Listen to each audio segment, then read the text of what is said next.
გამარჯობა მეგობრებო, მოკლედ ლაივის ჩართვა გადავწყვიტე გურიდან.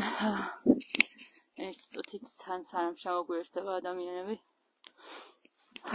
ეს მდგომარეობა ეხა არის გურიაში, ეს არის სოფელი ბახვი კონკრეტულად.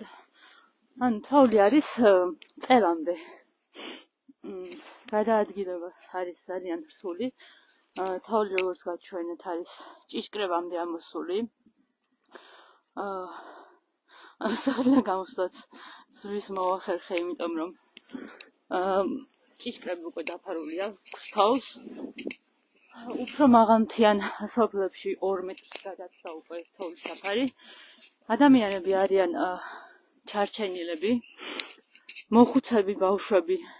აი ახლა მაგალითად მე რომ მინდოდესა რაღაცა ძველ 85-იან წლებს ავალები რომ გაიხსენონ ქოცებს და გათოლონ და რა ვიცი მე მგონი მაშინ უფრო იწმინდებოდა გზა და ყველაფერი ვიდრე ახლა. აი ახლა მაგალითად ადამიანს გაუთავდა ყველანაირი საკვები და რესურსი, იმიტომ რომ მე-6 დღეა ეს მდგომარეობა არის. გაუთავდა საკვები, რესურსი, წყალი აღარ აქვს ადამიანებს და აი მე ახლა შედარებით ახალგაზრდა ვარ და მინდა გასვლა. რამდენიმე მეტრი გამოვიარე, იმიტომ რომ წელამდე თოვლია და გადაადგილებაც კი ძალიან მიჭირს წელამდე თოვლში. და მინდა რომ გავიდე სოფლის სუპერმარკეტში მაგალითად. ვისაც დაუმთავრდა საკვები და წყალი. და რაღაცნაირად სასწაულებრივად მივაღწია, ვთქვათ, აი ნახეთ, ანუ ეზოებამდე ბოლომდე ამოსული თოვლი. აქ მანქანა იდგა ერთ დროს. და მივედი ეს სუპერმარკეტში, თუ რაც არის სოფლის მაღაზიაში, ხო? ანუ იქაც აღარ არის უკვე არანაირი მარაგი, იმიტომ რომ ცენტრალურ გზასაც ვეღარ წმენდნენ უკვე. ცენტრალური გზები არის გაუწმენდავი. სოფლებში ხო საერთოდ არავის არ ყავს პატრონი.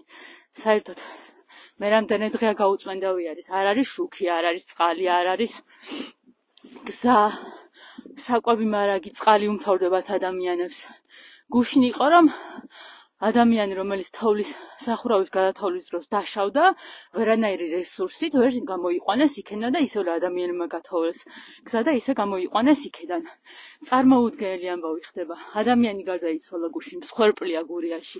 ამ დროს რა ვიცი, ყველა სამინისტრო, ყველა შესაბამისი ორგანო, არა შესაბამისი ორგანო, რა ვიცი, სახელმწიფო რო ქვია, ყველა უნდა იყოს აქ. აქამდე უნდა ყოფილიყო, ანუ ჩვენ აი რა ვიცი ჩვეულებრივ მოსახლეობამ 2 კვირით ადრე ვიცოდით რომ თოვლი იქნებოდა. რა ვიცი 5 წლის ბავშვებს 2 კვირით ადრე უხაროდათ, იმიტომ რომ იმათაც ნანახი ქონდათ პროგნოზი და ანუ უხაროდათ რომ თოვლი იქნებოდა. რა ვიცი ამათმა 5 წლის ბავშვზე მეტი ჭკუა არა აქვთ რომ მარტო არ გახარებოდა და რა ვიცი 1 კვირის წინ ლამაზი ოზურგეთიო ფოტოებს გვიდებდა მერი იქ და 5 წლის ბავშვებზე მეტი ჭკუა მართლა არა აქვთ ამათ. 5 წლის ბავშვმა რო იცოდა იმ დონეზე იცოდნენ ამას და ეხლა რო დადიან აქ და ფოტოებს იღებენ აგიჟებენ ამ ადამიანებს. 2 ტრაქტორით დადიან, მოასუფთავებენ ერთ ადგილს და იქ იღებენ ფოტოებს. და ეგრე დავდივარ ახლა მეც, ანუ არაფერი განსხვავება არა მე და იმათ შორის ახლა მე რო ახლა ვთქვა რომ აი 24 საათიან რეჟიმში მუშაობ, აი რას მუშაობ, დავდივარ რამდენი ძვლის გამოვიარე, რამდენიმე ადგილი. აი როგორც მე ვიძახი ახლა რომ მე 24 საათი აქ ვივლი. აი ისე არაფერის მომცემი არის იმათი სიარული.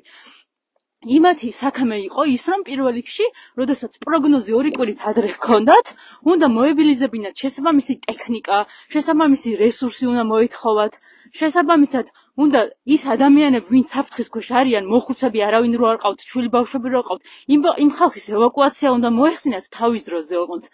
ეხლა აი ასეთ მდგომარეობაში არის მიტოვებული ხალხი, აი არ ჩანს, გზაც აღარ ჩანს, არა რა, გზა საერთოდ არის რამდენი დღე საერთოდ გაწმენდილი თუ არის რამე. ეს ხო არ გააკეთეს ეს ყველაფერი. 2-3 დღით ადრე, სანამ ეს თოვლი, უწყვეტი თოვლი დაიწყებოდა, მესიჯები რო დააგზავნეს, რომ თოვლი იწყებაო. ანუ რა უნდა ექნა ამ ხალხს? უი, თოვლი მოდისო, უნდა დაგვეძახა ჩვენს და რა მოხდებოდა. ანუ ჩვენგან ითი განსხვავდებიან, რო გვაფრთხილებდა და რას გვაფრთხილებდნენ, საკუთარი თავი რატო არ გააფრთხილეს. წარმოუდგენელი ამბავი არის, რომ ეხა ამდენი ადამიანი ჩარჩენილი არის საჭმელის და წყლის გარეშე. წარმოუდგენელი მძიმე მდგომარეობა არის. ადამიანები ჩვენი ბავშვებით რა უნდა გააკეთონ, საკვები და წყალი რო აქვთ. ანუ თავს რო ადნობენ და სვამენ ის ადამიანები. იმათ რა პასუხს აძლევენ, ეხა რას ქვია, ანუ ყველა სამინისტრო უნდა იყოს აქ. ყველა შესაბამისი ორგანო უნდა იყოს აქ. ჯარი, შესაბამისი რესურსი. აი იქ რუსთაველზე რო ხალხს არ ბევენ და ძალიან მაგარ ჯანზე რო არიან, ის ადამიანები გამოუშვან, ის ტექნიკები გამოუშვან, მაგარი აღჭურვილობებით რო დადიან და კეთილინებონ და გაწმიდონ. აი აქ მივიდნენ ის ჯანიანი ხალხი ახლა და გაუწმინონ სამ ხალხს თავს რო ემხობათ ყველაფერი და ვერ გადაადგილდებიან, აქ გამოუშვან ის ტექნიკა, სამხედრო ტექნიკა. არაფერი აღარ, ანუ ოზურგეთი თლიანად გურია, მოწყვეტილი არის გარე სამყაროს. აღარც პოლიცია, აღარც ავადმყოფი, არცად მისასვლელი გზა არ არის. კეთილი ინებონ და გამოუშვან ყველა შესაბამისი რესურსი. მათ შორის ვეტფრენები არის საჭირო. რა ვიცი, მილიონი ეკონომიკა დუხს და ყველაფერი მაგრად არისო და აი თუ დუხს დაეხმარეთ ახლა ამ ადამიანებს.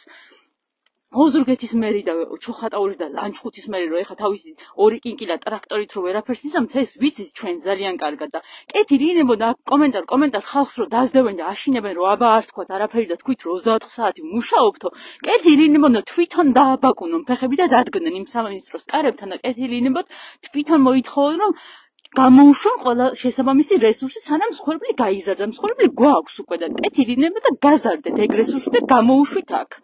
ეს მდგომარეობა არის მოკლედ აქ რომ გაჩვენოთ.